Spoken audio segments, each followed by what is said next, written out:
So hi friends, welcome to my YouTube channel. അപ്പോൾ നമ്മൾ ഇന്ന് ഡീൽ ചെയ്യാൻ പോകുന്ന ചാപ്റ്റർ, നമ്മൾ കഴിഞ്ഞ 2 വീഡിയോസായിട്ട് ഡീൽ ചെയ്തുകൊണ്ടിരുന്നത് എന്തായിരുന്നു? Cell cycle and cell division ആയിരുന്നു. അതിന്റെ കണ്ടിന്യൂവേഷൻ പാർട്ടാണ്. ഇടാൻ കുറച്ച് വൈകി, കുറച്ച് തിരക്കായിരുന്നു, അതുകൊണ്ടാണ്. അപ്പോൾ നമ്മൾ കഴിഞ്ഞ വീഡിയോയിൽ നമ്മൾ നിർത്തിവെച്ചത് എവിടെയായിരുന്നു? പ്രോഫേസും മെറ്റാഫേസും ആയിരുന്നു. അപ്പൊ മെറ്റാഫേസ് വരെ നമ്മൾ കണ്ടു. മെറ്റാഫേസിൽ നമ്മൾ എന്താണ് കണ്ടത്? മെറ്റാഫേസിന്റെ ലാസ്റ്റിൽ കണ്ടത് എന്താണ്? അതായത് നമ്മുടെ ക്രോമസോംസ് എവിടെയാണ്? നമ്മുടെ ഇക്വറ്റോറിയൽ പ്ലേറ്റിൽ, സ്പിൻഡിൽ ഫൈബേഴ്സ് ക്രിയേറ്റ് ചെയ്യുന്ന ഇക്വറ്റോറിയൽ പ്ലേറ്റിൽ ആര് അറേഞ്ച്ഡ് ആവുന്നു? ഈ ക്രോമസോംസ് വന്ന് അറേഞ്ച്ഡ് ആവുന്നു. ആ ഒരു അറേഞ്ച്മെന്റിനെ നമ്മൾ പറയുന്ന പേരാണ് കോൺഗ്രഷൻ എന്നാണ് വിളിക്കുക. എന്താ വിളിക്കുക? കോൺഗ്രഷൻ എന്നാണ് വിളിക്കുക. എന്നിട്ട് ആ ഒരു ഇക്വറ്റോറിയൽ പ്ലേറ്റിൽ എന്ത് ചെയ്യും? ക്രോമസോംസ് അറേഞ്ച്ഡ് ആയിട്ട് നിൽക്കുന്നു എന്നുള്ളത് വരെ നമ്മൾ എത്തി. അപ്പൊ നമ്മൾ ഇനി കാരിയോകൈനസിസിലെ അടുത്ത 2 ഫേസും കൂടി കഴിഞ്ഞ് നമുക്ക് കാരിയോകൈനസിസ് അവസാനിപ്പിക്കാം. അത് കഴിഞ്ഞിട്ട് പിന്നെ ഡീൽ ചെയ്യാൻ പോകുന്നത് എന്താണ്? സൈറ്റോകൈനസിസ് ആണ്. ഓക്കെ, അപ്പോൾ ഇനി നമ്മളിപ്പോൾ ആദ്യം നമ്മൾ കാണാൻ പോകുന്നത് കാരിയോകൈനസിസിലെ നെക്സ്റ്റ് ഫേസ്, മെറ്റാഫേസ് കഴിഞ്ഞ് വരുന്ന ഫേസ് ആണ്. അതാണ് എന്തെന്ന് പറയുന്നത്? അനാഫേസ് എന്ന് പറയുന്നത്. അപ്പൊ അനാഫേസ് എന്ന് പറഞ്ഞു കഴിഞ്ഞാൽ ശരിക്കും പറഞ്ഞാൽ സെൽ ഡിവിഷനിലെ, അതായത് കാരിയോകൈനസിസിലെ സെൽ സൈക്കിളിലെ ഏറ്റവും ഷോർട്ടസ്റ്റ് ഫേസ് ആണ് എന്തെന്ന് പറയുന്നത്? അനാഫേസ് എന്ന് പറയുന്നത്. അതായത് ഏതാണ്ട് 0.5% ഓഫ് ദി സെൽ സൈക്കിൾ മാത്രമേ എന്ത് വരുന്നുള്ളൂ? അനാഫേസ് വരുന്നുള്ളൂ. അനാഫേസ് എന്ന് പറഞ്ഞാൽ നമ്മൾ പറഞ്ഞു എന്താണ്? മെറ്റാഫേസിലേക്ക് എത്തുന്ന സമയത്ത് ക്രോമസോംസ് എന്ത് ചെയ്യുന്നു? സ്പിൻഡിൽ ഫൈബേഴ്സ് ക്രിയേറ്റ് ചെയ്യുന്ന ഇക്വറ്റോറിയൽ പ്ലേറ്റിൽ ക്രോമസോംസ് അറേഞ്ച്ഡ് ആയെന്ന് പറഞ്ഞു. ആ അറേഞ്ച്ഡ് ആയ ക്രോമസോംസ് എവിടേക്കാണ് അറ്റാച്ച് ചെയ്തിരിക്കുന്നത്? സ്പിൻഡിൽ ഫൈബേഴ്സ് സെൻട്രോമിയറിലേക്കാണ് അറ്റാച്ച് ചെയ്തിരിക്കുന്നത്, അല്ലെ? ആ സെൻട്രോമിയറിലേക്ക് അറ്റാച്ച് ചെയ്തിട്ടുള്ള സ്പിൻഡിൽ ഫൈബേഴ്സ് എന്ത് ചെയ്യും? അതിൽ വരുന്ന മാറ്റം, അതായത് നമ്മൾ പറയാം എങ്ങനെയാണ് അനാഫേസിക് മൂവ്മെന്റ് നടക്കുന്നത്. ഒരു ചില, അതായത് സ്പിൻഡിൽ ഫൈബേഴ്സ് ഏതൊക്കെയാന്ന് നമ്മൾ പറഞ്ഞു. Continuous fibres, discontinuous fibres, chromosomal fibres, Inter chromosomal fibres എന്ന് പറഞ്ഞ നമ്മൾ സ്പിൻഡിൽ ഫൈബേഴ്സ് പറഞ്ഞു. അപ്പൊ അവർ ലെങ്തനിങ്ങും ഷോർട്ടനിങ്ങും ഒക്കെ വഴി എന്തുണ്ടാവുന്നുണ്ട്? ഈ സെൻട്രോമിയറിന്റെ ഭാഗത്ത് വെച്ചിട്ട് ആര് സ്പ്ലിറ്റ് ആവും? നമ്മുടെ ക്രോമസോംസ് സ്പ്ലിറ്റ് ആവും. 2 സിസ്റ്റർ ക്രോമാറ്റിഡ്സ് 2 ഓപ്പോസിറ്റ് പോളിലേക്ക് എന്ത് ചെയ്യാൻ തുടങ്ങും? മൈഗ്രേറ്റ് ചെയ്യാനായിട്ട് തുടങ്ങും. അതാണ് എന്തെന്ന് പറയുന്നത്? അനാഫേസി വരുന്ന മെയിൻ ഇവന്റ്. അതായത് chromosome split simultaneously from the middle and the chromatids get separated. Chromosomes എന്ത് ചെയ്യുന്നു? സെൻട്രോമിയറിൽ നടുവിൽ വെച്ചിട്ട് സ്പ്ലിറ്റ് ആവുകയും ക്രോമാറ്റിഡ്സ് സെപ്പറേറ്റ് ആവുകയും ചെയ്യും. എന്നിട്ട് എന്ത് ചെയ്യും? ഇവര് റിപ്പൾസീവ് ഫോഴ്സസ് കാരണം, പരസ്പരം വരുന്ന റിപ്പൾസീവ് ഫോഴ്സസ് കാരണം ഏതാണ്ട് 1 മൈക്രോമീറ്റർ പെർ മിനിറ്റ് എന്ന് പറയുന്ന ഒരു സ്പീഡില്, ഏതാണ്ട് എത്രയാണ് വരുന്നത്? 1 മൈക്രോമീറ്റർ പെർ മിനിറ്റ് എന്ന് പറയുന്ന ഒരു സ്പീഡില് ഓപ്പോസിറ്റ് പോൾസിലേക്ക് എന്ത് ചെയ്യാൻ തുടങ്ങും? ഇങ്ങനെ അനഫേസിന്റെ ഒരു ഫിഗറാണ് വരച്ചിരിക്കുന്നത്. അപ്പോൾ സെൻട്രോമിയറിന്റെ അവിടെ വെച്ചിട്ട് എന്ത് ചെയ്യുന്നു? സ്പ്ലിറ്റ് ആവുന്നു. സ്പ്ലിറ്റ് ചെയ്തിട്ട് 1 മൈക്രോമീറ്റർ പെർ മിനിറ്റ് എന്ന് പറയുന്ന ആ ഒരു സ്പീഡിൽ ആ റിപ്പൾസീവ് ഫോഴ്സ്, പരസ്പരം ആ റിപ്പൾസീവ് ഫോഴ്സ് കാരണം ആ ഒരു ഓപ്പോസിറ്റ് പോൾസിലേക്ക് എന്ത് ചെയ്യാൻ തുടങ്ങും? മൈഗ്രേറ്റ് ചെയ്യാനായിട്ട് തുടങ്ങും. ഈ ഒരു മൂവ്മെന്റിനെ, അതായത് ഈ ഒരു മൂവ്മെന്റിനെ നമ്മൾ പറയുന്ന പേരാണെന്ത്? അനഫേസിക് മൂവ്മെന്റ് എന്ന് വിളിക്കും. അതായത് ഓപ്പോസിറ്റ് പോൾസിലേക്ക് 1 മൈക്രോമീറ്റർ പെർ മിനിറ്റ് എന്ന് പറയുന്ന ഒരു സ്പീഡോടുകൂടി ഓപ്പോസിറ്റ് പോൾസിലേക്ക് സെൻട്രോമിയറിൽ വെച്ച് സ്പ്ലിറ്റ് ആയിട്ട് ക്രോമസോംസ്, സിസ്റ്റർ ക്രോമാറ്റിഡ്സ് എന്ത് ചെയ്യും? സെപ്പറേറ്റ് ആയിട്ട് എന്ത് ചെയ്യും? ഓപ്പോസിറ്റ് പോൾസിലേക്ക് മൈഗ്രേറ്റ് ചെയ്യും. ആ ഒരു മൂവ്മെന്റിനെ നമ്മൾ പറയുന്ന പേരാണെന്ത്? അനഫേസിക് മൂവ്മെന്റ്. അതിന്റെ സ്പീഡ് എന്ന് പറയുന്നത് ഏതാണ്ട് 1 മൈക്രോമീറ്റർ പെർ മിനിറ്റ് ആണ് വരുന്നത്. ഈ ഒരു ഹോൾ പ്രോസസ്സ് നടക്കാനായിട്ട് നമുക്ക് ഏതാണ്ട് 30 ATP മോളിക്യൂൾസിന്റെ ആവശ്യം വരുന്നുണ്ട്. എത്ര ATP മോളിക്യൂൾസിന്റെ ആവശ്യം വരുന്നുണ്ട്? 30 ATP മോളിക്യൂൾസിന്റെ ആവശ്യം വരുന്നുണ്ട്. നമ്മൾ പറഞ്ഞു അനഫേസിക് മൂവ്മെന്റ്. അനഫേസിക് മൂവ്മെന്റ് നടക്കാനായിട്ട് ഞാൻ പറഞ്ഞിരുന്നത്, അതായത് സ്പിൻഡിൽ ഫൈബേഴ്സിന്റെ ഷോർട്ടനിങ്ങും ലെങ്തനിങ്ങും വഴിയാണെന്നുള്ളത് നമ്മൾ പറഞ്ഞായിരുന്നു. ഏതൊക്കെ സ്പിൻഡിൽ ഫൈബേഴ്സിനാണ് ഷോർട്ടനിങ് സംഭവിക്കുന്നത്, ഏതൊക്കെ സ്പിൻഡിൽ ഫൈബേഴ്സിനാണ് ലെങ്തനിങ് സംഭവിക്കുന്നത് എന്നുള്ളത് നമുക്ക് നോക്കാം. അനഫേസിക് മൂവ്മെന്റ് മെയിൻ ആയിട്ട് നടക്കുന്നത് ലെങ്തനിങ് ഓഫ് ദി എന്താണ്? Continuous and interchromosomal fibres. Continuous and interchromosomal fibres, നമ്മൾ 4 ഫൈബേഴ്സ് പറഞ്ഞിരുന്നു, ഓർമ്മയുണ്ടോ? ഒന്നും കൂടി ഞാനിവിടെ നോട്ട് ചെയ്യാം ഏതൊക്കെയാന്നുള്ളത്. അതായത് കണ്ടിന്യൂസ് ഫൈബേഴ്സ് ഉണ്ട്, ഡിസ്കണ്ടിന്യൂസ് ഉണ്ട്,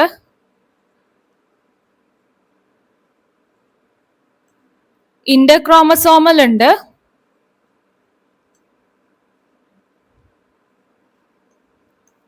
ആൻഡ് ക്രോമസോമൽ ഉണ്ട്. അല്ലെ? ഈ നാലുമാണ് എന്തെന്ന് പറയുന്നത്, മെയിൻ ആയിട്ടും വരുന്ന നമ്മുടെ സ്പിൻഡിൽ ഫൈബേഴ്സ്. കണ്ടിന്യൂസ് അല്ലെങ്കിൽ interpolar fibres, discontinuous fibres, interchromosomal fibres and chromosomal fibres.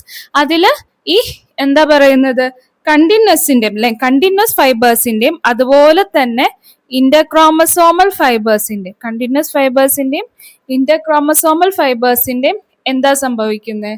ഇന്റർക്രോമസോമൽ ഫൈബേഴ്സിന്റെയും ലെങ്തനിങ്ങും അതുപോലെ തന്നെ ക്രോമസോമൽ ഫൈബേഴ്സിന്റെ ഷോർട്ടനിങ്ങും ആണ് സംഭവിക്കുന്നത്. ഇവരുടെ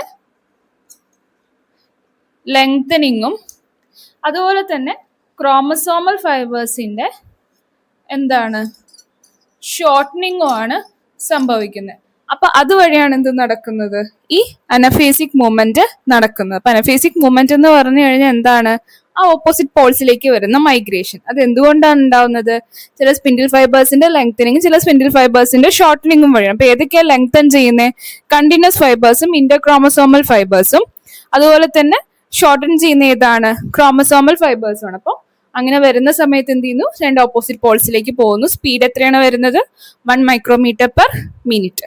അപ്പോൾ ഈ ക്രോമസോംസ് ഇങ്ങനെ മൈഗ്രേറ്റ് ചെയ്യുന്ന പോകുന്ന സമയത്ത് അവരുടെ സെൻട്രോമിയേഴ്സ് ആയിരിക്കും എന്ത് പറയുന്നത്, ലീഡിങ് എൻഡിലോട്ട് വരും. അതായത് പോകുന്ന സമയത്ത് സെൻട്രോമിയേഴ്സ് ഇങ്ങനെ ലീഡിങ് എൻഡിലോട്ടും അവരുടെ ക്രൊമാറ്റിഡ്സ് ആംസ് എന്ന് പറയുന്നത് സെൻട്രോമിയർ ലീഡിങ് എൻഡിലോട്ടും arms will be trailing behind. അതായത് ആംസ് താഴോട്ടായിരിക്കും, ഇങ്ങനെ ആയിരിക്കും, ഈ ഒരു ഷേപ്പിലായിരിക്കും എന്ത് ചെയ്യുന്നത്, ഈ ക്രോമസോംസ് മൈഗ്രേറ്റ് ചെയ്ത് പോകുന്നത്. അതുകൊണ്ട് തന്നെ ആ ഒരു ഫേസ്, അനഫേസ് എന്ന് പറയുന്നത് നമുക്ക് എന്ത് ചെയ്യാൻ പറ്റും? ഷേപ്പ് ഓഫ് ദ ക്രോമസോംസ് പഠിക്കാനായിട്ട് ഏറ്റവും വളരെ ഉചിതമായിട്ടുള്ള നമ്മുടെ മോർഫോളജി ഏതായിരുന്നു, നമ്മൾ മെറ്റാഫേസിൽ ഒരു ഫീച്ചർ പറഞ്ഞിരുന്ന പോലെ. അതായത് മെറ്റാഫേസ് എന്ന് പറഞ്ഞാൽ എന്താണ്, ക്രോമസോമൽ മോർഫോളജി പഠിക്കാനായിട്ട് ഏറ്റവും ഉചിതമായിട്ടുള്ളത് മെറ്റാഫേസ് ആണ്. അപ്പൊ നമ്മൾ കാരിയോടൈപ്പിങ്ങിലൊക്കെ യൂസ് ചെയ്യുന്നത് മെറ്റാഫേസ് ആണെന്നുള്ളത് നമ്മൾ പഠിച്ചിരുന്നു. അതുപോലെ തന്നെ ഷേപ്പ് ഓഫ് ദ ക്രോമസോംസ് പഠിക്കാനായിട്ട് ഏറ്റവും ഗുഡ് ഫേസ് എന്ന് പറയുന്നത് അനഫേസ് ആണ്. അപ്പൊ അനഫേസിൽ എന്താണ്, സെൻട്രോമിയർ ഇങ്ങനെ ലീഡിങ് എഡ്ജും ടെയിൽസ് വിൽ ബി അല്ലെങ്കിൽ അതിന്റെ arms will be trailing behind. ആ ഒരു രീതിയിലാണ് വരിക. അപ്പൊ ഈ ഒരു ഷേപ്പ് മാത്രമല്ല, വി ഷേപ്പ് വരാം, എൽ ഷേപ്പ് വരാം, അതുപോലെ തന്നെ ജെ ഷേപ്പ് വരാം, ഐ ഷേപ്പ് വരാം. അങ്ങനെയൊക്കെ എന്ത് ചെയ്യാം, ഈ ഷേപ്പിലൊക്കെ എന്ത് പോവാൻ പറ്റും, ക്രോമസോംസ് പോവാനായിട്ട് സാധ്യത. അപ്പൊ അതുകൊണ്ട് തന്നെ ഷേപ്പ് ഓഫ് ദ ക്രോമസോംസ് പഠിക്കാനായിട്ട് ഏറ്റവും നല്ല ബെസ്റ്റ് ഫേസ് എന്ന് പറയുന്നത് അനാഫേസ് ആണ്. അപ്പൊ ഏതൊക്കെ ഷേപ്പാണ്? വി ഷേപ്പ് വരാം, ജെ ഷേപ്പ് വരാം, എൽ ഷേപ്പ് വരാം, അതുപോലെ തന്നെ ഐ ഷേപ്പ് വരാം. അങ്ങനെ പല ഷേപ്പുകളിൽ എന്ത് ചെയ്യാൻ പറ്റും, ക്രോമസോംസ് അങ്ങോട്ട് ഓപ്പോസിറ്റ് പോളിലേക്ക് സ്പ്ലിറ്റ് ചെയ്ത് പോവാം. അതുകൊണ്ട് തന്നെ it is the best phase to study the shape of the chromosome. അപ്പോൾ നമ്മൾ ഇനി കടക്കാൻ പോകുന്നത് എന്താണ്, നമ്മുടെ കാരിയോകൈനസിസിലെ ലാസ്റ്റ് ഫേസിലേക്കാണ്. അപ്പൊ നമ്മളിപ്പോ എന്തൊക്കെ കണ്ടു, എന്താണ്, പ്രോഫേസ് കണ്ടു, പ്രോഫേസിൽ എന്താ സംഭവിക്കുന്നതെന്ന് കണ്ടു, മെറ്റാഫേസ് കണ്ടു, അനഫേസ് കണ്ടു. പിന്നെ നമ്മൾ കിടക്കാൻ പോകുന്നത് സെൽ സൈക്കിളിലെ കാരിയോകൈനസിസ്. നമ്മൾ ഇത്രയും നേരം ഡീൽ ചെയ്തുകൊണ്ടിരുന്ന കാരിയോകൈനസിസ് ആണ്. അപ്പൊ കാരിയോകൈനസിസിലെ ലാസ്റ്റ് ഫേസ് ആണ് എന്ത്, ടീലോഫേസ് എന്ന് പറയുന്നത്.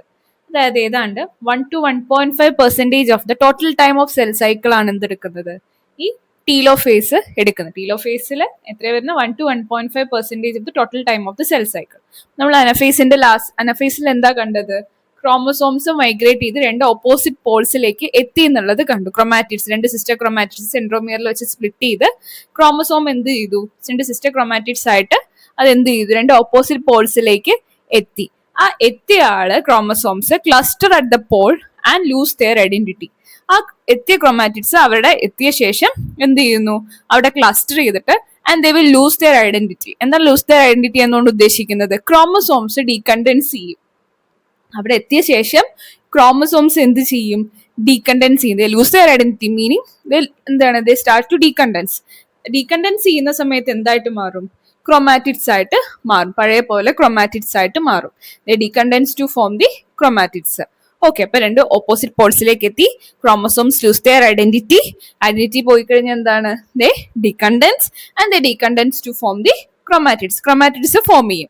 ഈ ക്രൊമാറ്റിഡ്സ് ഫോം ചെയ്ത് കഴിഞ്ഞ് കഴിഞ്ഞാൽ എന്താണ്, ക്രൊമാറ്റിഡ്സ് ഇങ്ങനെ വെറുതെ കിടക്കണം. അപ്പൊ ഇങ്ങനെ വെറുതെ കിടന്നാൽ ശരിയാവില്ലല്ലോ. അപ്പൊ അതിന് ചുറ്റും എന്ത് ചെയ്യണം, നമ്മൾ നേരത്തെ ഉണ്ടായിരുന്ന കാര്യങ്ങളൊക്കെ തിരിച്ച് റിഫോം ചെയ്ത് വേണം. അപ്പൊ അതിന്റെ ചുറ്റും എന്ത് ചെയ്യും, ബാക്കി അന്ന് അതായത് പ്രോഫേസിൽ നമ്മൾ ഡിസപ്പിയർ ആവുമെന്ന് പറഞ്ഞ ആൾക്കാരൊക്കെ വീണ്ടും എന്ത് ചെയ്തു തുടങ്ങും?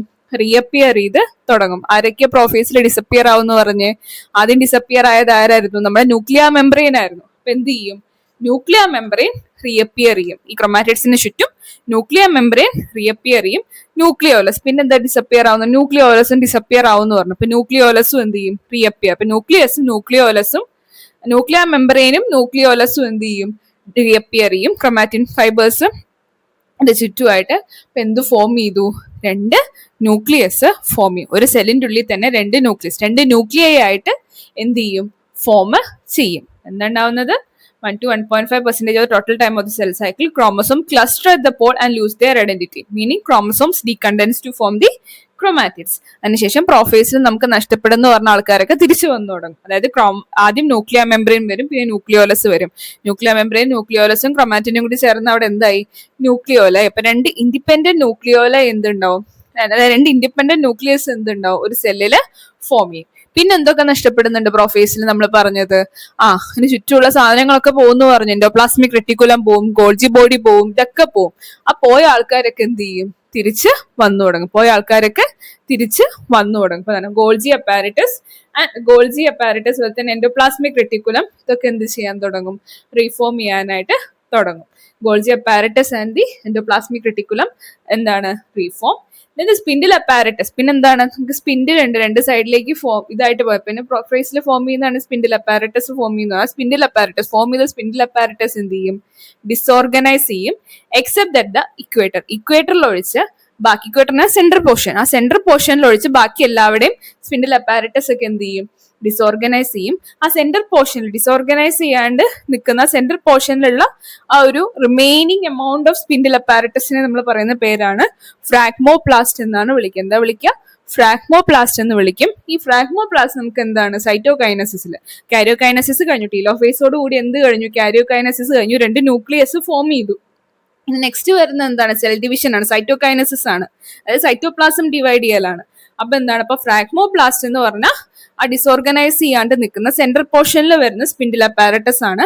അതാണ് പിന്നീട് അടുത്ത പ്രോസസ് ആയിട്ടുള്ള സെൽ ഡിവിഷനിൽ അടുത്ത പ്രോസസ് ആയിട്ടുള്ള നമ്മുടെ സൈറ്റോകൈനസിന് എന്ത് ചെയ്യുന്നത്? ഹെൽപ്പ് ചെയ്യുന്നത്. ഇതാണ് എന്തിൽ വരുന്നത്? ടീലോഫേസ്. അപ്പൊ ഒന്നുകൂടി പറയാം. എന്താണ്? അപ്പൊ നമ്മൾ ടീലോഫേസോടുകൂടി കാരിയോകൈനസിസ് സമ്മറൈസ്, അതായത് കംപ്ലീറ്റ് ചെയ്തു. നമുക്ക് എന്തൊക്കെയാണ് നടക്കുന്നതെന്നുള്ളത് ജസ്റ്റ് ഒന്ന് സമ്മറൈസ് ചെയ്ത് വയ്ക്കാം. അതായത് എന്തൊക്കെയാണ് നടക്കുന്നത്, കീ ഈവൻറ്റ്സ് എന്താന്നുള്ളത് നമുക്ക് ജസ്റ്റ് ഒന്ന് സമ്മറൈസ് ചെയ്ത് വയ്ക്കാം. അപ്പൊ എന്തൊക്കെയാണ് നടക്കുന്നത്? ഫസ്റ്റ് നമ്മൾ പറഞ്ഞു കാരിയോകൈനസിസിലെ ഫസ്റ്റ് ഫേസ് ഏതാണ്? പ്രോഫേസ് ആണ്. പ്രോഫേസ് ഏതാണ്ട് 2 to 3% of the cell cycle ആണ് എന്തെന്ന് പറയുന്നത്? പ്രോഫേസ് എന്ന് പറയുന്നത്. അവിടെ എന്താണ് മെയിൻ ഇവന്റ് എന്ന് പറയുന്നത്? ക്രോമസോംസ് കണ്ടൻസ് ചെയ്യുന്നു, സ്പിൻഡിൽ അപ്പാരറ്റസ് ഫോം ചെയ്യുന്നു. അതുപോലെ തന്നെ ബാക്കി വരുന്ന എന്താണ്? ഗോൾജി ബോഡീസ് അങ്ങനത്തെ സാധനങ്ങളൊക്കെ എന്ത് ചെയ്യുന്നു? ഡിസപ്പിയർ ആയിട്ട് പോകുന്നു. അപ്പൊ ഫസ്റ്റ് ഫേസ് ആണ് കാരിയോകൈനസിസിലെ പ്രോഫേസ്. പ്രോഫേസിൽ ഏതാണ്ട് എത്ര വരുന്നുണ്ട്? 2 to 3% വരുന്നുണ്ട്. അപ്പൊ എന്താ ഉണ്ടാവുന്നതിൽ? ക്രോമസോംസ് കണ്ടൻസ് ചെയ്യുന്നു, സ്പിൻഡിൽ അപ്പാരറ്റസ് ഫോം ചെയ്ത് തുടങ്ങുന്നു. അതുപോലെ തന്നെ ഈ സെല്ലിലെ ബാക്കി എന്താ പറയാ ഓർഗനൽസ് ഒക്കെ എന്ത് ചെയ്യാൻ തുടങ്ങുന്നു? ന്യൂക്ലിയർ മെംബ്രെയിൻ അങ്ങനത്തെ ഡിസപ്പിയർ ആയി തുടങ്ങുന്നു. ന്യൂക്ലിയോലസ് ഡിസപ്പിയർ ആവുന്നു, ന്യൂക്ലിയർ മെംബ്രെയിൻ ഡിസപ്പിയർ ആയി തുടങ്ങുന്നു. സെല്ലിൽ വരുന്ന ബാക്കി ഓർഗനൽസ് ഒക്കെ എന്ത് ചെയ്യുന്നു? ഡിസപ്പിയർ ആയി പോയിക്കൊണ്ടിരിക്കുന്നു. മെയിൻ ഇവന്റ് ക്രോമസോം കണ്ടൻസേഷൻ ആണ് എന്തിൽ വരുന്നത്? പ്രോഫേസിൽ വരുന്നത്. ഇനി മെറ്റാഫേസിലേക്ക് എത്തുന്ന സമയത്ത് ന്യൂക്ലിയർ മെംബ്രെയിൻ ഒക്കെ എന്ത് ചെയ്തിട്ടുണ്ടാവും? ഏതാണ്ട് 1% ഓഫ് ദ സെൽ സൈക്കിൾ ആണ് മെറ്റാഫേസ് എന്ന് പറയുന്നത്. മെറ്റാഫേസ് എത്ര വരുന്നുണ്ട്? 1% ഓഫ് ദ സെൽ സൈക്കിൾ ആണ്. അപ്പൊ നമ്മൾ പ്രോഫേസിൽ സ്റ്റാർട്ട് ചെയ്തു, ന്യൂക്ലിയർ മെംബ്രെയിൻ ഡിസപ്പിയർ ആയി തുടങ്ങിയിട്ടുണ്ട്. അപ്പോ അതിന്റെ ഇടയിൽ ഒരു മെറ്റാഫേസിനെ കുറിച്ച് നമ്മൾ പറഞ്ഞിരുന്നു. അതായത് മെറ്റാഫേസിന്റെയും പ്രോഫേസിന്റെ ഇടയിൽ വരുന്ന ആ സമയത്ത് ന്യൂക്ലിയർ മെംബ്രെയിൻ കംപ്ലീറ്റ് ആയി ഡിസപ്പിയർ ആവും എന്നൊക്കെ പറഞ്ഞു. അപ്പൊ ന്യൂക്ലിയർ മെംബ്രെയിൻ കംപ്ലീറ്റ് ആയി ഡിസപ്പിയർ ആവേം ക്രോമസോംസ് എവിടെ വരാനും തുടങ്ങും? നമ്മുടെ സൈറ്റോപ്ലാസത്തിലോട്ട് വരാനും തുടങ്ങും. അങ്ങനെ വന്ന അതുപോലെ തന്നെ ബാക്കി വരുന്ന ഇതൊക്കെ നേരത്തെ തന്നെ പ്രോഫേസിൽ തന്നെ ബാക്കി ഓർഗനൽസ് ഒക്കെ പോയിട്ട് അപ്പൊ ഈ ക്രോമസോംസ് മാത്രം എന്ത് ചെയ്യും? ഈ സെല്ലിന്റെ സൈറ്റോപ്ലാസത്തിൽ ഇങ്ങനെ വന്ന് കിടക്കും. അതിനുശേഷം ക്രോമസോംസ് എന്ത് ചെയ്യുന്നു? ഇക്വേറ്റർ, അതായത് സ്പിൻഡിൽ അപ്പാരറ്റസ് ഫോർമേഷൻ അവിടെ കംപ്ലീറ്റ് ആവും. ആ സ്പിൻഡിൽ അപ്പാരറ്റസ് ഫോം ചെയ്ത ശേഷം സ്പിൻഡിൽ അപ്പാരറ്റസിന് ഒരു ഇക്വറ്റോറിയൽ പ്ലേറ്റ് ഉണ്ടാവും, സെൻട്രൽ പ്ലേറ്റ് ഉണ്ടാവും. ആ ഇക്വറ്റോറിയൽ പ്ലേറ്റിൽ വന്നിട്ട് ആര് അറേഞ്ച്ഡ് ആവും? ക്രോമസോംസ് അറേഞ്ച്ഡ് ആവും. ആ ഒരു അറേഞ്ച്മെന്റിനെ നമ്മൾ പറയുന്ന പേരാണ് കോൺഗ്രഷൻ. എന്താ വിളിക്കുക? കോൺഗ്രഷൻ. അപ്പൊ കോൺഗ്രഷൻ നടക്കും. കൈനറ്റോകോർ പ്ലേറ്റ് നമ്മൾ പറഞ്ഞിട്ടുണ്ടോ, അതായത് സെൻട്രോമിയറിൽ ക്രോമസോംസിന്റെ സെൻട്രോമിയറിൽ എന്ത് വരുന്നുണ്ട്, കൈനറ്റോകോർ എന്ന് പറയുന്ന ഒരു പ്ലേറ്റ് ഉണ്ട്. കൈനറ്റോകോർ പ്ലേറ്റ് എന്ന് പറയുന്ന ഒരു പോർഷൻ ഉണ്ട്. ആ പോർഷനിലേക്കാണ് എന്ത് ചെയ്യുന്നത്, സ്പിൻഡിൽ ഫൈബേഴ്സ് വന്നിട്ട് അറ്റാച്ച് ചെയ്യാം. അപ്പോൾ സ്പിൻഡിൽ ഫൈബേഴ്സ് കൈനറ്റോകോറിലേക്ക് വന്ന് അറ്റാച്ച് ചെയ്തിട്ട് ക്രോമസോംസ് എന്ത് ചെയ്യും, സ്പിൻഡിൽ അപ്പാരറ്റസിന്റെ ഇക്വിറ്റോറിയൽ പ്ലേറ്റിലേക്ക്, സെൻട്രൽ പ്ലേറ്റിലേക്ക് എന്ത് ചെയ്യും, ക്രോമസോംസ് അറേഞ്ച്ഡ് ആവും ഇൻ ദ മെറ്റാഫേസ്.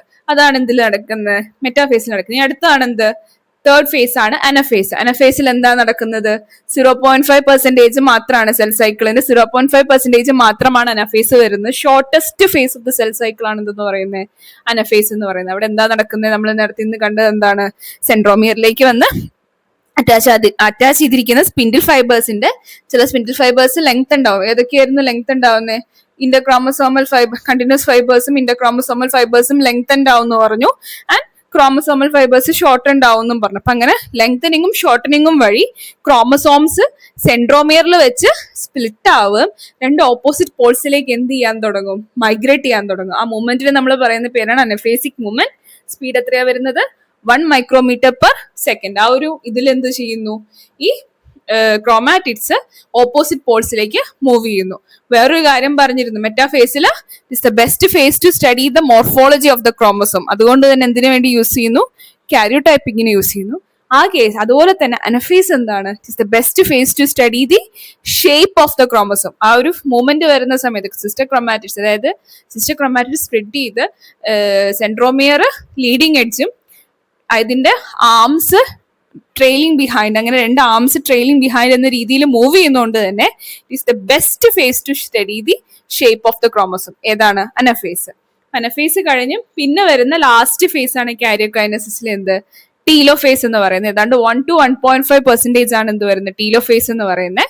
ടീലോഫേസിൽ എന്താ ഉണ്ടാവുന്നത്, പ്രോഫേസിന്റെ നേരെ ഓപ്പോസിറ്റ് കാര്യങ്ങൾ ഓർത്താൽ മതി. ക്രോമസോംസ് ഇവിടെ കണ്ടൻസ് ചെയ്യുന്നത് ഇവിടെ എന്ത് ചെയ്യാൻ തുടങ്ങും, ഡീകണ്ടൻസ് ചെയ്യും. രണ്ട് ഓപ്പോസിറ്റ് പോൾസിലേക്ക് എത്തിയ ക്രോമസോംസ് ഡീകണ്ടൻസ് ചെയ്യും. ന്യൂക്ലിയർ മെമ്പറൈൻ ഡിസപ്പിയർ ആവുന്നത് റീഅപ്പിയർ ചെയ്ത് തുടങ്ങും. ന്യൂക്ലിയോലസും റീഅപ്പിയർ ചെയ്യും. ഇപ്പൊ ന്യൂക്ലിയർ മെമ്പറൈൻ, ന്യൂക്ലിയോലസ്, ക്രോമാറ്റിൻ വന്ന് എന്തായി, ന്യൂക്ലിയസ് ആയി. ഇപ്പൊ രണ്ട് ന്യൂക്ലിയസ് എന്ത് ചെയ്തു, ഫോം ചെയ്തു. അതിനുശേഷം സെല്ലിലുള്ള ബാക്കി കോമ്പണൻസ് ഒക്കെ എന്ത് ചെയ്യാൻ തുടങ്ങും, ഇവിടെ ഡിസപ്പിയർ ആയതൊക്കെ റീഅപ്പിയർ, അതായത് എൻഡോപ്ലാസ്മിക് റെറ്റിക്കുലം, ഗോൾജി ബോഡീസ് ഒക്കെ എന്ത് ചെയ്യാൻ തുടങ്ങും, റീഅപ്പിയർ ആവാനായിട്ട് തുടങ്ങും. ഇതാണ് 4 കാരിയോകൈനസിസിലെ ഫേസ്. ഇത് കഴിഞ്ഞാൽ നമുക്ക് ഇനി എന്തിലേക്ക് കിടക്കാം, സൈറ്റോകൈനസിസിലേക്ക് കടക്കാം. അപ്പൊ നമ്മൾ എന്ത് കഴിഞ്ഞു, കാരിയോകൈനസിസ് കഴിഞ്ഞു. കാരിയോകൈനസിസ് കഴിഞ്ഞിട്ട് ഇനി സെൽ ഡിവിഷൻ കംപ്ലീറ്റ് ആവണമെങ്കിൽ എന്ത് ചെയ്യണം, സൈറ്റോപ്ലാസം ഡിവൈഡ് ചെയ്യണം സെല്ലിന്റെ. അപ്പൊ സൈറ്റോപ്ലാസം ഡിവൈഡ് ചെയ്യുന്ന പ്രോസസ്സിനെ നമ്മൾ പറയുന്ന പേരാണെന്ത്, സൈറ്റോകൈനസിസ് എന്ന് പറയുന്നത്.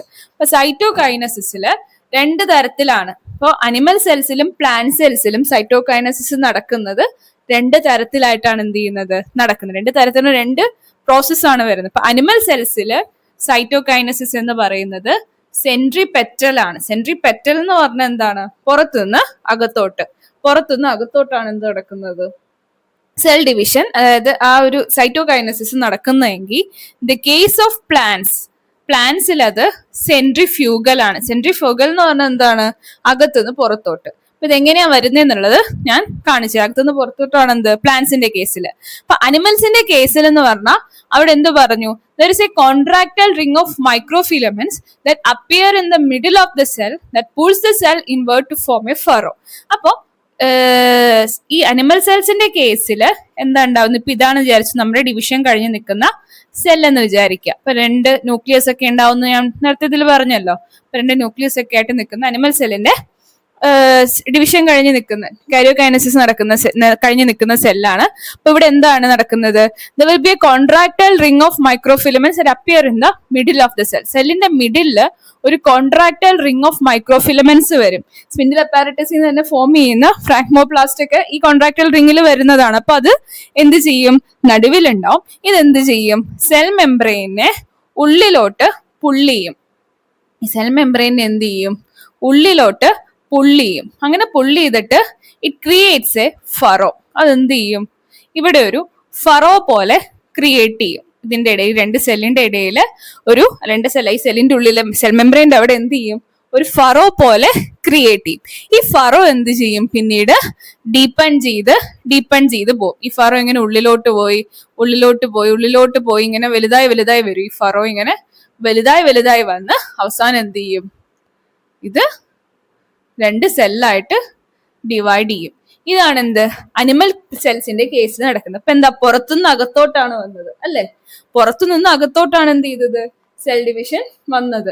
അതുകൊണ്ടാണ് എന്ത്, അനിമൽ സെൽസിലെ സൈറ്റോകൈനസിസിനെ നമ്മൾ സെൻട്രിപെറ്റൽ എന്ന് വിളിക്കുക. അപ്പൊ contractile ring of microfilaments appear in the middle of the cell and pulls the cell inwards to form a Faro.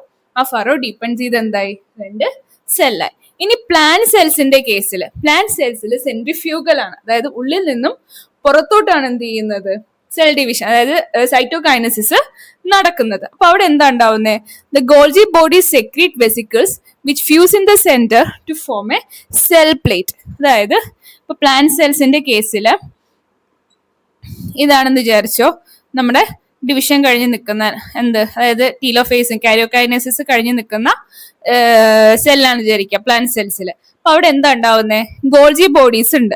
ഈ ഗോൾജി ബോഡീസ് എന്ത് സെക്രീറ്റ് ചെയ്യും, ചില വെസിക്കിൾസ് സെക്രീറ്റ് ചെയ്യും. ആ വെസിക്കിൾസ് എന്ത് ചെയ്യും, നമ്മുടെ സെല്ലിന്റെ സെന്ററിൽ വന്നിട്ട് ഇങ്ങനെ ഫ്യൂസ് ചെയ്തിട്ട് എന്ത് ഫോം ചെയ്യുന്നു, സെൽ പ്ലേറ്റ് ഫോം ചെയ്യുന്നു. എന്താ ഫോം ചെയ്യുന്നത്, സെൽ പ്ലേറ്റ് ഫോം ചെയ്യുന്നു. ഈ സെൽ പ്ലേറ്റ് ഇങ്ങനെ ഗ്രോ ചെയ്ത് വന്ന് അവസാനം എന്ത് ചെയ്യും, സെല്ലിന്റെ 2 സെൽ മെംബ്രെയിന് ടച്ച് ചെയ്യുന്ന രീതിയിൽ ഇങ്ങനെ വളർന്ന് വരും. അങ്ങനെ എന്തായി, ഒരു കണ്ടിന്യൂസ് ആയിട്ട് എന്ത് ചെയ്യും, ഈ സെൽ മെംബ്രെയിനെ ടച്ച് ചെയ്യുന്ന രീതിയിൽ ഇങ്ങനെ പുറത്തോട്ട് ഇങ്ങനെ എന്ത് ചെയ്യും, വളർന്ന് വന്ന് എന്താവും, അവസാനം 2 സെല്ലായിട്ട് മാറും. ഈ സെൽ പ്ലേറ്റ് ആണ് ഫ്യൂച്ചർ സെൽ വാൾ ആയിട്ട്, അതായത് ഡിവൈഡ് ചെയ്ത് വെക്കുന്ന 2 സെല്ലിന്റെ ഫ്യൂച്ചർ സെൽ വാൾ ആയിട്ട് ആക്ട് ചെയ്യുന്നത്. മറ്റേതിന് സെൽ വാൾ ഉണ്ടെന്ന് പറയാം, നമ്മുടെ പോലെയല്ല, അവർക്ക് എന്തുണ്ട്, ഒരു സെൽ വാൾ ഉണ്ട് പ്ലാന്റ് സെൽസിൽ. അപ്പൊ ആ ഫ്യൂച്ചർ സെൽ വാൾ ആയിട്ട് ആക്ട് ചെയ്യുന്നത് എന്താണ്, ഈ സെൽ പ്ലേറ്റ് ആണ്. പിന്നെ പ്ലാന്റ്സിന്റെ കേസിൽ എങ്ങനെയാണ്, സെൻട്രിഫ്യൂഗൽ ആണ്. അപ്പൊ Golgi body secrete vesicles which fuse in the centre to form a cell plate. ആ സെൽ പ്ലേറ്റ് എന്ത് ചെയ്യുന്നു, ഇങ്ങനെ ഔട്ട്വേർഡ് പുറത്തേക്ക് എന്ത് ചെയ്യുന്നു, വളർന്ന് അവസാനം എന്ത് ചെയ്യുന്നു, അത് 2 ഇതായിട്ട് ഡിവൈഡ് ചെയ്യുന്നു. അപ്പോൾ സൈറ്റോകൈനസിസിന്റെ അനിമൽസ് സെൻട്രിപെറ്റലും പ്ലാന്റ്സിൽ എങ്ങനെയാണ്, സെൻട്രിഫ്യൂഗലും ആണ്. ഇതാണ് എന്ത്, സൈറ്റോകൈനസിസ്. അപ്പൊ ഇതോടെ നമ്മുടെ മൈറ്റോസിസ് എന്ന് പറയുന്ന പ്രോസസ്സ് കംപ്ലീറ്റ് ചെയ്തു. നമ്മൾ കാരിയോകൈനസിസും കാരിയോകൈനസിസിൽ വരുന്ന ഫേസസും എല്ലാം ഡിസ്കസ് ചെയ്തു. അപ്പൊ നിങ്ങൾ ഒന്നുകൂടി കണ്ടു നോക്കുക. പ്രോഫേസും മെറ്റാഫേസിന്റെ ആ വീഡിയോ ഇട്ടുണ്ടല്ലോ, അതൊന്നുകൂടി ഒന്ന് നല്ല രീതിക്ക് കണ്ടു നോക്കുക. ഡൗട്ട് ഉള്ളതൊക്കെ കമന്റ് സെക്ഷനിൽ മെൻഷൻ ചെയ്യുക. അപ്പൊ ഇതിൽ ഇനി വരുന്നത് 2 ചെറിയ ടോപ്പിക്കുകളാണ്. അത് അങ്ങനെ ചോദിച്ചു കണ്ടിട്ടില്ല, പക്ഷെ നിങ്ങളുടെ ഒരു നോളജിന് വേണ്ടിയിട്ട് ഞാൻ പറഞ്ഞുതരാം. അതായത് contact inhibition and Hayflick limit എന്ന് പറയുന്ന 2 ചെറിയ ടോപ്പിക്കുകൾ. കോണ്ടാക്ട് ഇൻഹിബിഷൻ എന്ന് പറഞ്ഞാൽ ഇതിനെ കുറിച്ചൊക്കെ നമ്മൾ കൂടുതലായിട്ടെന്ന് പറഞ്ഞാൽ നമ്മള് ഇതൊക്കെ വരില്ലേ, ട്രാൻസ്ക്രിപ്ഷൻ ട്രാൻസ്ലേഷൻ, അതൊക്കെ പഠിക്കുന്ന സമയത്താണ് ശരിക്കും പറഞ്ഞാൽ ഇതിനെ കുറിച്ചൊക്കെ കുറച്ചും കൂടി ഡീറ്റെയിൽഡ് ആയിട്ട് അറിയേണ്ടത്. കോണ്ടാക്ട് ഇൻഹിബിഷൻ എന്ന് പറഞ്ഞു കഴിഞ്ഞാൽ ഒരു സെല്ല് ഇങ്ങനെ വലുതായി വരുന്ന സമയത്ത് അത് എന്ത് ചെയ്തു, അതിന്റെ തൊട്ടരികിലുള്ള സെല്ലിനെ കോണ്ടാക്ട് വന്നു കഴിഞ്ഞാൽ, ഇങ്ങനെ വലുതായി വന്ന് തൊട്ടരികിൽ എടുക്കുന്ന സെല്ലിനെ കോണ്ടാക്ട് ചെയ്ത് കഴിഞ്ഞാൽ അവിടെ വെച്ച് അതിന്റെ ഗ്രോത്തും ഡിവിഷനും എല്ലാം എന്ത് ചെയ്യും, സ്റ്റോപ്പ് ചെയ്യും. ആ ഒരു പ്രോസസ്സിനെയാണ് നമ്മൾ എന്തെന്ന് വിളിക്കുന്നത്, കോണ്ടാക്ട് ഇൻഹിബിഷൻ എന്ന് വിളിക്കുക. അപ്പൊ എന്താ കോണ്ടാക്ട് ഇൻഹിബിഷൻ എന്ന് പറഞ്ഞാൽ, cell that is slowing down of the growth and division and locomotion of a cell when they comes in contact with each other. അതായത് ഓപ്പോസിറ്റ്, അതിന്റെ തൊട്ടടുത്തുള്ള സെല്ലുമായിട്ട് കോണ്ടാക്ട് വരുന്ന സമയത്ത് ആ സെല്ലിന്റെ ഗ്രോത്തും ഡിവിഷനും എന്ത് ചെയ്യും, സ്റ്റോപ്പ് ചെയ്യണം. സാധാരണ അത് നമ്മുടെ സാധാരണ കേസിൽ അത്തരം ഡിവിഷൻസ് എന്ത് ചെയ്യണം, സ്റ്റോപ്പ് ചെയ്യണം. ഡിവിഷൻ സ്റ്റോപ്പ് ചെയ്യാത്ത അവസ്ഥ വന്ന് എന്ത് ചെയ്യും, കോണ്ടാക്ട് ഇൻഹിബിഷൻ ഇല്ലാത്തൊരവസ്ഥ വന്ന് എന്ത് ചെയ്യും, അപ്പോഴാണ് ഈ ക്യാൻസറസ് സെൽസ് ഉണ്ടാവുന്നത്. ക്യാൻസറസ് സെല്ലുകളിൽ എന്ത് വരുന്നില്ല, കോണ്ടാക്ട് ഇൻഹിബിഷൻ വരുന്നില്ല. അവരതുകൊണ്ട് തന്നെ എന്ത് ചെയ്യുന്നു, കണ്ടിന്യൂസ് ഡിവിഷൻ പ്രോസസ്സിലാണ് വരുന്നത്. ഈ കോണ്ടാക്ട് ഇൻഹിബിഷൻ പ്രോസസ്സ് വരാത്തതുകൊണ്ട് തന്നെ കണ്ടിന്യൂസ് ഡിവിഷൻ പ്രോസസ്സിലാണ് എന്ത് ചെയ്യുന്നത്, ഈ ക്യാൻസർ സെല്ലുകൾ വരുന്നത്. അപ്പൊ നോർമൽ സെല്ലുകളിൽ എന്ത് വരുന്നുണ്ട്, കോണ്ടാക്ട് ഇൻഹിബിഷൻ വരുന്നുണ്ട്. ഓക്കെ, ഇപ്പൊ contact inhibition is A slowing down of growth, division, locomotion of the cell when they comes in contact with each other. അടുത്തതാണ് എന്ത്, ഹേഫ്ലിക് ലിമിറ്റ് എന്ന് പറയുന്നത്. ഹേഫ്ലിക് ലിമിറ്റ് പറഞ്ഞാൽ ഇത്രയേ ഉള്ളൂ, അതായത് ഡിവിഷൻ സ്റ്റോപ്പ് ചെയ്യുന്നതിന് മുമ്പ് ഒരു സെൽ എത്ര തവണ ഡിവൈഡ് ചെയ്യാൻ പറ്റും, അതിനെയാണ് നമ്മൾ എന്തെന്ന് വിളിക്കുന്നത്, ഹേഫ്ലിക് ലിമിറ്റ് എന്ന് പറയുന്നത്. അപ്പൊ ഹേഫ്ലിക് ലിമിറ്റ് എന്ന് പറഞ്ഞാൽ number of times A cell divide before it stops dividing. ഇപ്പൊ ഒരു ഹ്യൂമൻ സെല്ലിന്റെ കേസിൽ എക്സാമ്പിൾ ആയിട്ട് പറയുന്നത് ഹ്യൂമൻ സെല്ലിൻ കൾച്ചർ എടുക്കുകയാണെങ്കിൽ ഏതാണ്ട് 40 to 60 ടൈംസ് ഒരു human cell normal human cell 40 to 60 times വരെ എന്ത് ചെയ്യും, അതിന്റെ ഡിവിഷൻ സ്റ്റോപ്പ് ചെയ്യുന്നതിന് മുമ്പ് എന്ത് ചെയ്തിട്ടുണ്ടാവും, ഡിവൈഡ് ചെയ്തിട്ടുണ്ട്. അതാണ് എന്ത് ഹേഫ്ലിക് ലിമിറ്റ്. ഈ കോണ്ടാക്ട് ഇൻഹിബിഷനും ഹേഫ്ലിക് ലിമിറ്റും ഏറ്റവും ഇമ്പോർട്ടൻസ് വരുന്നത് ഈ ക്യാൻസർ സെൽസ് ഒക്കെ വരുന്ന കേസിലാണ്. ഇത് രണ്ടുപേരിൽ എന്താണ് ഉണ്ടാവത്തില്ല, ഹേഫ്ലിക് ലിമിറ്റും കൂടും ക്യാൻസർ സെൽസിന്റെ കേസിൽ. അപ്പോൾ ഇതാണ് എന്ത് നമ്മുടെ cell cycle and cell division എന്ന ചാപ്റ്ററിൽ വരുന്നത്. അപ്പോൾ ഇമ്പോർട്ടൻ്റ് ആയിട്ടുള്ള സെൽ സൈക്കിൾ സെൽസിൽ കഴിഞ്ഞിട്ടില്ല, ഇനി മിയോസിസ് വരുന്നു. അപ്പോൾ മൈറ്റോസിസ് ഞാൻ കംപ്ലീറ്റ് ചെയ്തു. മിയോസിസ് എന്ന് പറഞ്ഞു കഴിഞ്ഞാൽ കടല് പോലെയാണ്. അതായത് മിയോസിസിൽ തന്നെ മിയോസിസ് 1ഉം മിയോസിസ് 2 ഉണ്ട്. മിയോസിസ് 2 പെട്ടെന്ന് ടക്കന്ന് തീരൊന്നുമില്ല അതിനകത്ത്, വേറെ സാധാരണ ഡിവിഷൻ പോലെ തന്നെ മൈറ്റോസിസ് പോലെ തന്നെ വരും. മിയോസിസ് 1 എന്ന് പറഞ്ഞാൽ അതിൽ പ്രോഫേസ് തന്നെ ഒരു 5-6 സ്റ്റേജ് വരുന്നുണ്ട്, ഒരുപാടുണ്ട് അത്. അപ്പോൾ മൈറ്റോസിസ് ഞാൻ ഇവിടെ കംപ്ലീറ്റ് ചെയ്തു. ഇനി മിയോസിസ് ആണ് വരുന്നത്. അതുകൊണ്ട് കഴിഞ്ഞ് കഴിഞ്ഞാൽ cell cycle and cell division എന്ന ചാപ്റ്റർ കംപ്ലീറ്റ് ആവും. അപ്പൊ അതൊരു അടുത്ത വീഡിയോ ആയിട്ട് മിയോസിസ് ഞാൻ ഇടാം. എനിക്ക് തോന്നണേന്ന് പറഞ്ഞു കഴിഞ്ഞാൽ ഈ ബോർഡും ഇതും വെച്ചിട്ട് നടക്കത്തില്ല, ബോർഡ് ആൻഡ് മാർക്കർ വെച്ച് നടക്കത്തില്ല. മിക്കവാറും പ്രസന്റേഷൻ പോലെ ഞാൻ ഒരു ക്ലാസ് ചെയ്യലായിരിക്കും മിയോസിസ് ചെയ്യുന്നുണ്ടാവുക. അതും കൂടി കഴിഞ്ഞ് ചാപ്റ്റർ കംപ്ലീറ്റ് ആവും. അതിനുശേഷം ഞാൻ ഈ ചാപ്റ്ററിലെ പ്രീവിയസ് ഇയർ ക്വസ്റ്റ്യൻസ് ഞാൻ പോസ്റ്റായിട്ട് ചെയ്യാം. അത് നിങ്ങൾ ചെയ്ത് നോക്കുക. ഈ ക്ലാസ്സസിൽ എന്തെങ്കിലും ഡൗട്ട് ഉണ്ടെങ്കിൽ അത് എന്ത് ചെയ്യുക, കമന്റ് സെക്ഷനിൽ മെൻഷൻ ചെയ്യുക. ആ പോസ്റ്റിലെയും ക്വസ്റ്റ്യൻസ് ചെയ്ത് നോക്കിയിട്ട് ഡൗട്ട് വരുന്ന കമന്റ് സെക്ഷനിൽ മെൻഷൻ ചെയ്യാം. അപ്പോൾ ഒരു അടുത്ത വീഡിയോ ആയിട്ട് കാണുന്നവരെ നമുക്ക് എല്ലാവർക്കും നന്നായി പഠിക്കുക, എല്ലാവരും നന്നായി റെസ്റ്റ് എടുക്കുക. Okay, by.